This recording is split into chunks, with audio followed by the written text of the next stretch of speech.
Hello everyone and welcome to this training session on NFR B1 Procurement.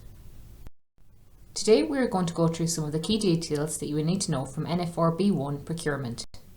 I will be discussing the purpose of NFR B1, purchasing control requirements, segregation of duties, providing an overview of the purchase to pay process, highlighting the expenditure bands and approval levels, discussing the tendering thresholds, the receiving process, emphasising the steps to follow to avoid prompt payment interest (PPI), how the baseline date is calculated, how to source suppliers, and finally then what happens when you have to purchase in exceptional circumstances.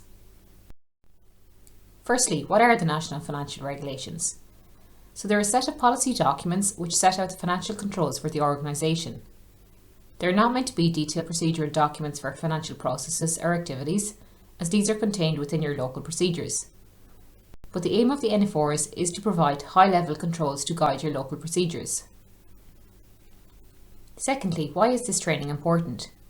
It's important that you are aware of the controls and guidance that you must follow when you are involved in procurement activities. Moving on to an important question which discusses who is the actual target audience of the NFRs. In short, the NFRs have a very broad reach. They apply to all permanent, temporary and agency staff of all HSE divisions, CHOs, hospital groups where services are provided on behalf of the HSE, and Section 38 and 39 providers, where services are being provided on behalf of the HSE or where HSE grant aid and funding is being received. Moving on then to the purpose of NFR B1. So NFR B1 provides guidance on the procedures and controls used for procurement, including sourcing, tendering, purchasing, receiving, and making third-party payments on behalf of the HSE. NFR B1 also provides guidance in relation to key controls and processes that must be in place when making purchases, making payments or entering into financial contractual commitments. And finally then, NFR B1 provides guidance on capital expenditure and property transactions. So NFR B1 sets out the rules and policies that apply to the entire procurement process. There are a number of key control requirements which are set for all procurement activities in the HSE. So firstly, you must make sure that there are processes in place to approve and control expenditure. There also must be clear segregation of duties that exists in approving, ordering, accepting and paying for assets, goods and services. So each budget holder should have a step-by-step procedure for their area of responsibility to show clear lines of accountability. It's important that a single individual cannot request and approve a transaction, and no single individual can complete the entire P2P process. You also have to make sure that expenditure is approved by authorised staff, including those with delegated authority, in accordance with budgetary constraints and statutory or contractual requirements. You must ensure the value for money in the acquisition and usage of assets and goods and services is achieved. Before you ever think about purchasing at all, you need to think about the tax implications too, especially now if you're buying from the UK. So you need to bear in mind the custom charges, etc. You must also ensure that Irish and EU legislative and procurement requirements are always met and competitive and ethical procurement practices are observed. So the rules from NFR B1 come from both government and EU procurement requirement. And as the HSE budget is received from taxpayers, it's really important that if you are doing any buying, that it's done through an open and competitive process, so you need to bear that in mind. And finally then, you have to ensure that all records are managed in line with the HSE data protection and records retention policies. Moving on then to segregation of duties. So segregation of duties is a key concept within internal control, and that tries to prevent fraud, theft and error by having more than one member of staff approving or participating in various steps in a process. It's required to eliminate one person having sole control over a process, and that's to ensure appropriate oversight. So nobody should have final decision on the purchase of goods for their own day-to-day use. In the steps in the purchase to pay process, there must be segregation of duties between the initial identification of needing to make the purchase and the issuing of a purchase order to buy what is needed. There must be segregation of duties between the person raising the purchase order and the person recording the receipt of the goods or services ordered. A PO cannot be approved by the same employee who raised it. For non-PO purchases, the employee who approved the expenditure request cannot certify the receipt or approve the payment. There also must be professional procurement input on purchases above €25,000. And finally then, for creating and evaluating tenders less than €25,000, a minimum of 2 staff must be involved in both the opening and the evaluation of all tenders. So they are the key requirements for effective segregation of duties, and as I said, this is just all to prevent fraud, theft and error from occurring. So procurement activities can be broken down into 2 main areas. So you have upstream activities and downstream activities. Upstream activities are more strategic in nature, so you have procurement planning, for example, where the National Director of Procurement maintains a rolling 3-year corporate procurement plan. Budget holders also have to review and analyse likely purchasing requirements on a regular basis as part of their budgeting needs, and they should put in place a procurement plan.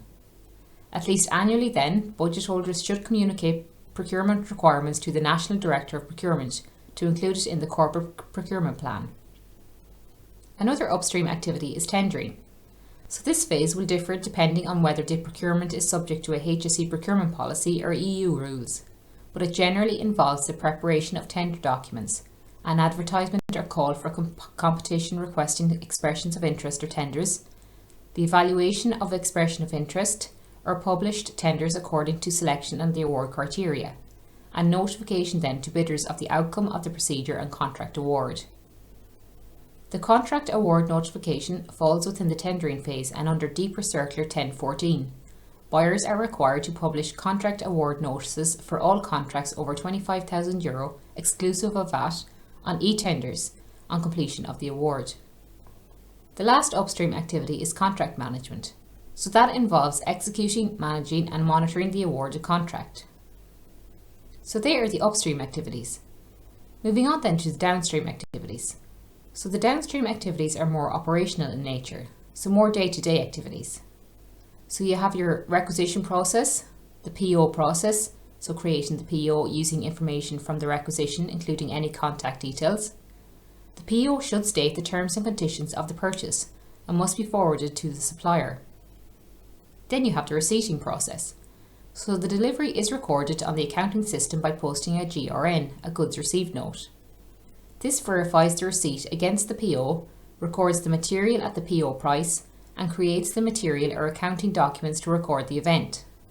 The cost centre is then debited and an accrual is created on the system, which remains there until the invoice is paid. The last process is the payment process, so paying the actual invoice. When you are making a purchase, you should ask yourself the following questions. Identify what is needed. So is now the right time to make the purchase? So just identifying the need for your purchase. Is there budget available to make the purchase? So confirming the availability of funds and approval for those funds to be released. Sourcing suppliers. So where and who are you going to purchase your goods or services from? So is there a contract already in place locally or nationally?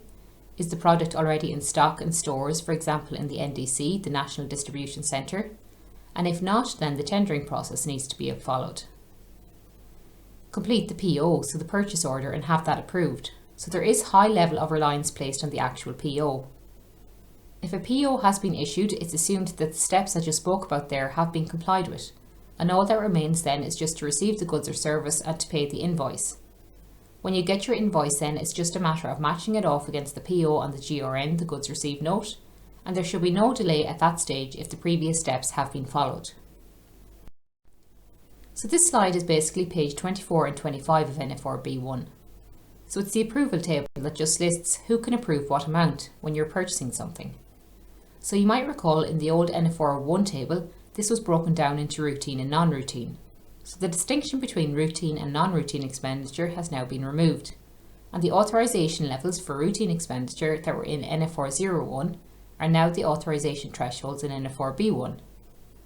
Following on from this as well, the distinction in the approval thresholds for voluntary and not-for-profit expenditure that were in NFR 1 has also been removed, so the thresholds are now uniform for all types of expenditure, which should make things a little easier to understand. So there's 2 tables now, one for revenue expenditure and one for procurement contract approvals. So these tables here explain the requirements if you have a contract in place below the EU threshold on the left and above the EU threshold on the right. So the table on the left here would be more applicable to most staff. So it just sets out how to source suppliers depending on the estimated value of the purchase.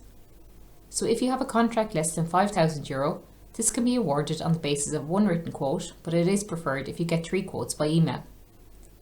If you have a contract between 5 and 25,000, this can be awarded on the basis of written responses to written specifications, such as sent by email, to at least 3 suppliers or service providers. The Quick Quotes facility on eTenders allows contracting authorities to search for appropriate suppliers by using the CPV codes, the Common Procurement Vocabulary, which match their particular procurement needs. And finally then, if you have contracts between €25,000 and up to the value of the EU thresholds, that must be advertised as part of the formal tendering process on eTenders, in line with DPRA Circular 1014. An evaluation should be done by HSE Procurement with the budget holder in each local area. In the event that you think that the estimated purchase is going to be over 25,000, then you have to obtain procurement support, and you can contact them on procurement.support@hse.ie. So they are the key points on the tendering thresholds. Moving on then to sourcing suppliers. So there are a number of options when sourcing a supplier, and starting the tendering process yourself should be the last option that you choose. So the first step you should always ask yourself is, right, is it sitting in stock in stores already somewhere? So that should be your first port of call. If the product is not in stock, or if it's a service you require, the next step is to see what national or regional contracts are available. If there's a contract in place already, we are required to use this contract. This is where the work is already done for you in sourcing the supplier for you. So if you're going with the second step there, and you want to see what contracts are already out there, then these can be checked on HSE Pass. So you can access them here on this link, so hsepass.ie. So as I said, the last option is your tendering option. So this is the slowest and requires the most amount of work. Depending on the type of tender you're looking for, the process could take 4 or 5 months to complete. So you need to allow sufficient time if you're planning something for the future. So just to summarise, as I said, check if it's in stores. If it's not, check if it's already out there with other national contracts. And if not, and only then, go out to tender.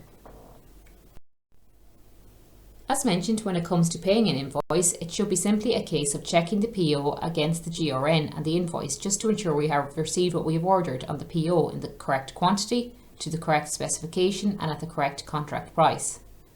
Oftentimes the effort is put in at the invoice stage, but really if the earlier steps have been properly followed and if the invoice contains all the correct information, this should be a straightforward step in the process in the purchase to pay process.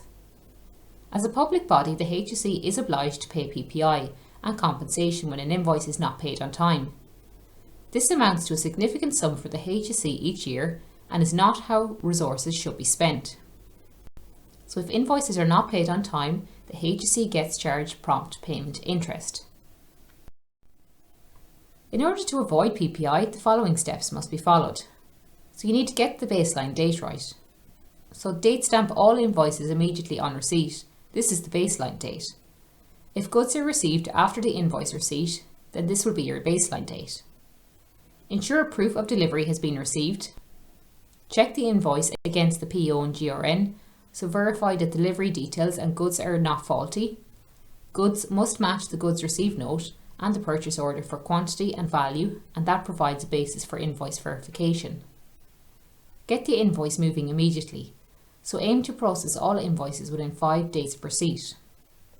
If there is something incorrect in the order or the invoice, then you should contact the supplier immediately and take note of this. So getting the baseline date correct is critical to avoid unnecessary PPI. The baseline date starts the 30-day clock for getting the invoice paid on time, and it's one of the most frequent reasons for PPI.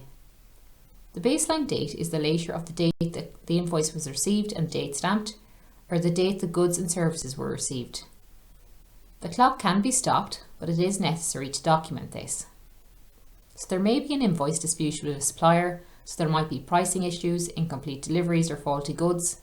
Another reason the clock might be stopped is lack of a clearance cert, and if that's the case, the cycle resumes when the cert is verified.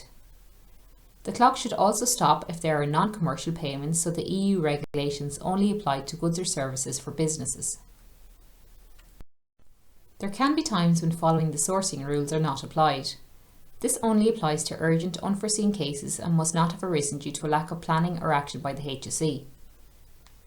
It requires approval of the Assistant National Director, the CEO of a hospital group, or the Chief Officer of a CHO, and it must be co-signed by the ACFO. It is also necessary that the Head of Procurement is notified.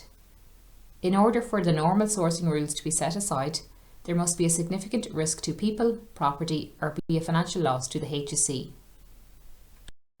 So that brings me to the end of this training session on NFR B1 Procurement. On this slide are the contact details for the Governance and Compliance team if anyone has any questions. So you can contact us on govn.compliance@hse.ie. On this slide as well we have some useful training resources and also our Governance and Compliance YouTube channel. And that contains videos on each of the 11 individual NFRs, and they are good to watch. Most of them are just 15 or 20 minutes long, so they're good to watch if you want just to have a refresher on any of the NFRs. Your attendance and your attention today is very much appreciated, and thank you for taking the time to watch this training session.